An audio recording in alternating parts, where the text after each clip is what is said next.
Is it time for change yet? Please? Can we please have change? Please? Please, please, please, please, please, please. Hello, my Poké darlings. I'm making this video because I know a lot of you have been following me in the last couple days and what I've been saying in regards to the Frosted Caribou versus the Real King Pokemon drama that's been happening. This video is going to center my perspective and the fact that I was blocked from Real King Pokemon because I called out and asked him to be accountable for his actions. Just a PSA, I have cleavage and I'm wearing pants and a sweater, so if that makes you uncomfortable for sharing my opinions, smash the like button. This is not a video about the opinions made by Frosted Caribou and Real King Pokemon, but here's an incredibly SparkNotes version of the events. Real King Pokemon had an interview where he talked about a Charizard graded card that he had signed by the original Charizard artist Michiharu Arita. This is huge because this is an artist who designed multiple Pokemon cards and has quite literally been an artist since the beginning of Pokemon. I think my opinion about the art situation is quite different. I am actually a trained artist. I have a degree in art. I've curated upwards to 30 exhibitions. I've had my artwork in exhibitions. I teach art. So my opinions about what Real King Pokemon said are going to be very different. And if you want to hear those opinions, write them out in the comments and I will make a video about it, but it'll be a reading specifically in the context of the art world.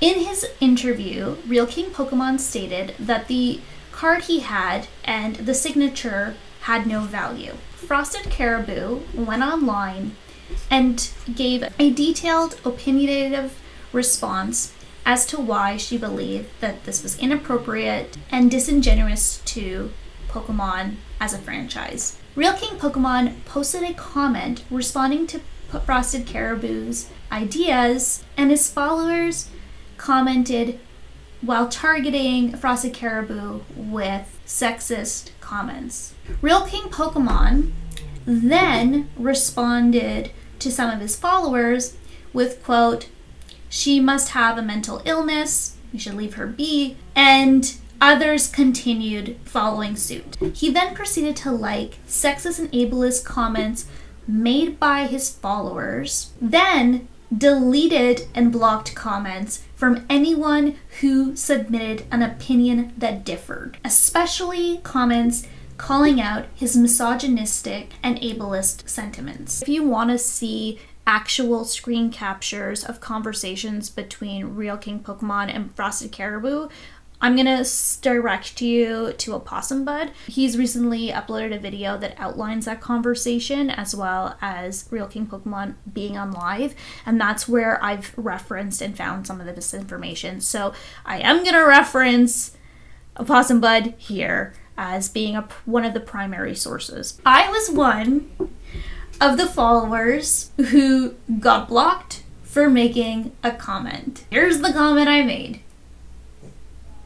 I think the part that's the most sad and heartbreaking to me is that Gary actively didn't want to engage with people. I was actively waiting for a response from Real King Pokemon, but I don't have access to his page anymore, so I don't know what he's doing. And from what I've seen others post, like Opossum, he has been actively in the community still speaking, and he has yet to make an actual formal response. I've also seen screen grabs of him reaching out to Frosted Caribou, asking for what appears to be some type of, let's have a mutual understanding, let's lay this to rest, it's hurting our brands. But again, no apology was made.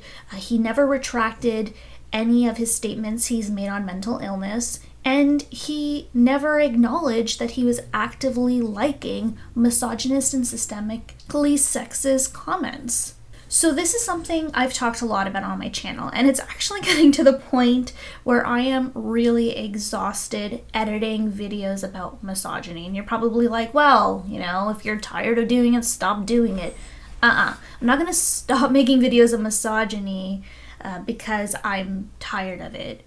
I'm gonna keep making them because it needs to stop, and maybe if it stopped I wouldn't be so exhausted about it. I've actually had people comment about how I look for misogyny in the community for clout and for my misogyny series, and I'm just gonna say this, that I never planned on making a misogyny series. It was really not at the forefront. When I came here because I had a love for Pokemon and I wanted to create a safe and welcoming space for queer people. That was it. That was the goal. And that kind of snowballed into this form of activism of looking out for queer femme women and femme presenting creators, collectors, TCG players, and just people who are actively excited about the hobby. I admittedly was really happy about the fact that this came forward. The reason for that is because a lot of people who actively dismissed misogyny in this community were like, damn, it's happening, because they saw it in relation to one of their idols. That's what I've been saying from the beginning, and calling people out, is that if you want to change misogyny and systemic sexism and systemic racism and ableism in the community, you need to call out the people who are the most influential in the community, because they're the ones with the platform for change. He was probably getting an influx of DMs from people who he cares about saying, hey dude, you know, what's going on here? And he had to react. But at nowhere did he actually engage with the people who wanted to hold him accountable. That's sad to me, because I was never out for blood. I just wanted to say, hey, why is that your response? And I got blocked. So the conversations I could have had that were positive never got to happen. He actually didn't have a conversation with Frosted Caribou that also was supposed to result into any formal apology or any formal remorse. And yes, he mentions very lightly that, you know, this is getting out of hand, that this shouldn't happen, but nowhere does he say, I'm sorry for liking those misogynistic comments, those sexist comments, and nowhere does he apologize for calling her mental. Now, here are all the problems, again, and this is where misogyny threads are happening throughout the community. Women, femme, and female-presenting people who have a different opinion are often characterized as mentally unstable, or have actual lies fabricated about them, and are constantly targeted for their appearances rather than their opinions. It's very frustrating to know that I can't have a firm opinion in this community without the rebuttal being, hey, your boobs are too big or you're wearing cleavage. It's not relevant. It's not relevant at all. So when somebody says, hey, I disagree with this thing, I think it's disrespectful, and your response is, this girl, first of all, this girl is patronizing and misogynistic in itself, and then follows up because you get fuel from your followers with, she's mental, leave her be. That is the problem. And I'm gonna say it, and I'm gonna say it again, and I'm gonna keep saying it. If you do not intervene when your followers are actively being misogynistic, violent, threatening, and problematic, and you see it happening, and you know it's happening because you're liking it, unfortunately, I'm gonna have to call you misogynistic by association, or really deeply rooted in toxic masculinity. It's one or the other. Nobody sees a misogynistic comment,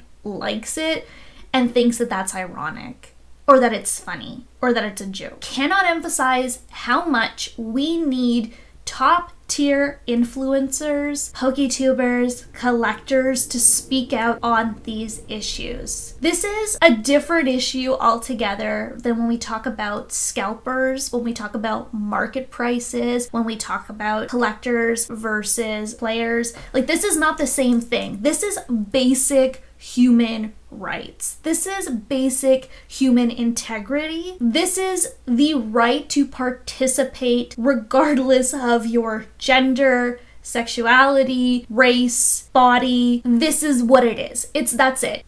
You can debate every other thing in this community. You cannot debate the right of women, female, femme presenting people to contribute, speak, and share their opinions in this community. This is not new. This is something that's been happening forever. It happens in every fandom. It happens in every community.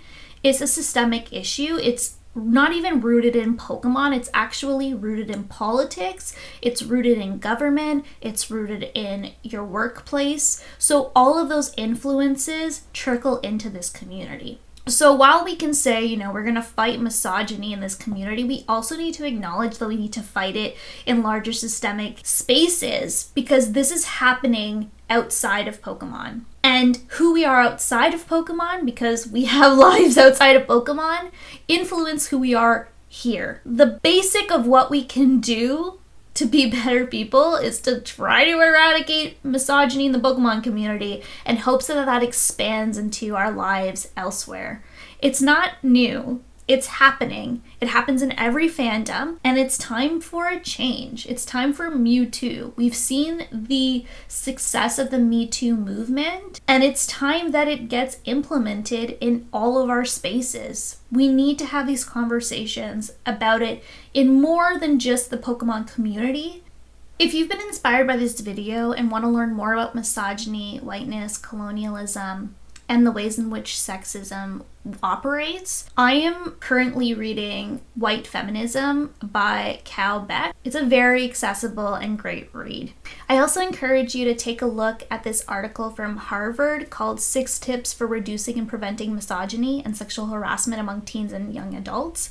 It's a good overview of some of the events that may happen and how you can step in when they do happen. So that's everything from me today. I'm hoping that eventually we can get back to card opening, but it looks like the, quote, misogynistic series, end quote, is gonna keep flourishing. I'm gonna have to make a playlist for all the misogyny content. I'm hoping there's only up from here, friends.